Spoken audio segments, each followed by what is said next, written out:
Hi, this is Kirk Adams. I am President and CEO of the American Foundation for the Blind. It's truly a privilege to get to talk today to the bold blind beauty community. And thank you, Steph McCoy, for reaching out to me. I'm honored to know you and really appreciate what you're doing. I was asked to just tell a little bit about myself. So I'm a totally blind person, born as a sighted person. My retina is detached when I was 5 years old. I was in kindergarten, and at that point in time, blind kids didn't go to the local public school with their brothers and sisters and neighbors. You were going to a state residential school, and I attended the Oregon State School for the Blind for first, second, and third grade, and I learned how to read and write Braille and travel with a white cane and type on a typewriter, and we spent a lot of time with outdoor experiences, a lot of time on the Oregon coast, hiking in the mountains. I remember cutting wood with a crosscut saw, riding horses. So really learned how to feel comfortable as a blind person moving through space and through different environments, and taught to love myself and my body and what it could do. And then when my blindness skills were to the level where I could participate in public school, I began public school in fourth grade, and a very different experience. A lot of limits placed on me, mostly through misconceptions of blindness. So I heard, no, that won't work. I heard you can't do that. I heard that's too dangerous. I was the only blind kid in my schools after leaving the school for the blind. So it was really a sink or swim situation. It was before the Individuals with Disabilities Education Act. So sometimes I got my textbooks in Braille, sometimes I didn't. Sometimes I had a different edition than the other kids. I was not permitted to participate in PE. Again, people thought that would be too dangerous.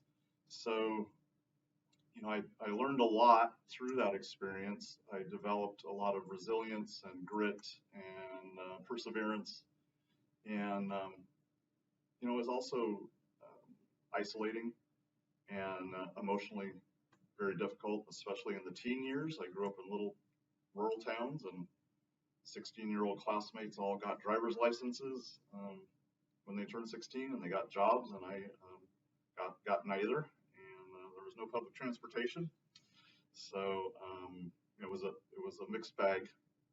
I was fortunate enough to receive an academic scholarship to go to college, a small college called Whitman College in Walla Walla, Washington. The first week there, I met a brilliant, gorgeous young lady, and we've been married now 34 years and have two fine children who are active adults contributing to their communities. The next phase, really after college, was wanting to do the things that young adults do, which was to find a good job and buy a house and raise a family. And so I started applying for jobs. I had good credentials. I was a Phi Beta Kappa, cum laude, 4 point in my major, which was economics. And I started sending out resumes and cover letters. I knew I wanted to work in Seattle where there was good public transportation, applying for finance-related jobs, and I would get a phone interview. It would go really well. And then I would walk in for the in-person interview with my white cane and my slate and stylus and some Braille, and things did not go well. I was not offered positions. I was often told I was the second candidate. I was not at that point revealing my disability, disclosing my disability during the application process. So I changed my tack. I started disclosing my disability in my cover letter, letting people know I'm totally blind. I have been since I was 5. Here's how I've accomplished what I've accomplished. Here's how I'll do the job that you need done. Here's how I will contribute. And then I wasn't even getting the phone interviews.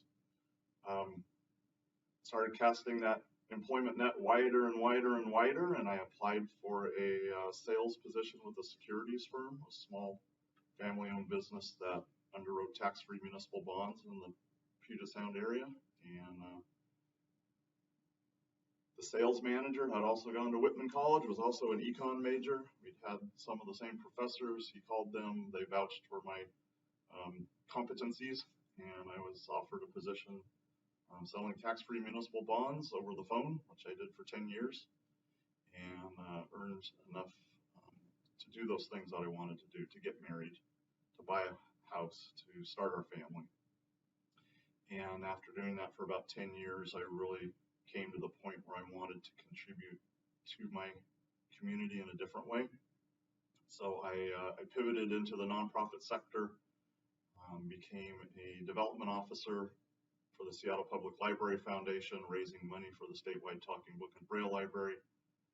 I knew I'd found my home in the nonprofit world, so I went back to school. I got a master's degree in not-for-profit leadership from Seattle University. Had increasingly more responsibility as I moved through different organizations, and I was fortunate enough to be hired by the Lighthouse for the Blind in Seattle, where I became CEO. Served in that position for 8 years, grew the organization nicely, increased the numbers of blind and deafblind people we employed, increased wages, increased locations, had a very great experience. During that time, I connected with the American Foundation for the Blind through our leadership conference. I attended my first AFB leadership conference in 2001. When I went to work for the Lighthouse, I was told, if you want to get to know the blindness field, you need to go to the AFB leadership conference. So have gone 19 years in a row now. I was asked to join a program committee for AFB, then the board of trustees. And then when my predecessor announced his retirement, I put my name forward, and there was a very rigorous national search, and I am blessed to be given the opportunity to lead AFB into the second century with our centennial next year in 2021. Who have been some of the major influences in your life? Thinking about the people who've had the most influence on my life, I think I'll take them in order. There's 3 people who come to mind. One is my grandmother, my mom's mom. Her name was Bessie Rose Luark, and she grew up in a very rural Washington state. Her family was involved in logging and the timber industry. She was a Rosie the Riveter during World War II and worked on Boeing aircraft. She was a serial entrepreneur. She owned a boarding house. She owned a nursing home. She started a greenhouse to do wholesale sale of flowers to the florist industry. She went back to school and got her licensed practical nursing certificate in her 50s. And she was just an amazing person. When my retinas detached when I was 5, I became totally blind. She treated me just like she treated all of her other grandkids. She would adapt crafts projects for me so they could be tactile. Just an amazing doer and a no limits type of person. So just did not allow society to put limits on her. And she lived her life fully. And she passed away. Our son was 3 years old, so he got to meet her. I think about her a lot. The second person would be a lady named Mrs. Summers, who was my teacher at the Oregon State School for the Blind. She gave me the gift of literacy. She taught me how to read Braille. She was a tough taskmaster. She made me practice the techniques and the hand sweeping gestures of a good Braille reader for hours and hours and hours before she would teach me the Braille code. And I would ask her, "Can I learn to read? Can I learn to read now?" She said, "No, you're not ready yet." And when I finally was given that gift, just became a voracious reader, and reading carried me through many a difficult time, especially in my adolescence. The third person would be my wife, Roz. We met the first week of school, college, when we were 18, and been married 34 years. She has the biggest heart of anyone I know, and the most grace. And those are three people. I don't coincidentally all female, but they were the three people that come to mind when I think about who had the most influence on me. What were some of the challenges you experienced as a blind parent? Parenting two children as a totally blind person, couple things come to mind. Really, the main challenge that I can think of was around transportation.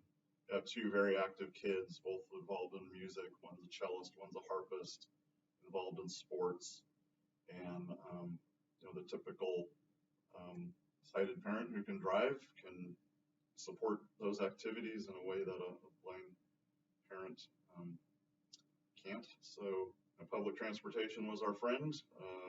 Kids had metro bus passes early on. I had an account with a taxi company that would bill us monthly, and both kids had access to the taxi account. This is obviously before Uber and Lyft, which I think could make a world of difference now. I would say the flip side, though, is that my kids have a sense of empathy and fairness that is exemplary, and I think part of that is because they were raised by one parent with a significant disability. My wife is African American, so we're an interracial family as well. So our kids have some really unique experiences and viewpoints. So I think their lives are richer because of my blindness, and I think they would say the same. What's next for Kirk Adams and AFB?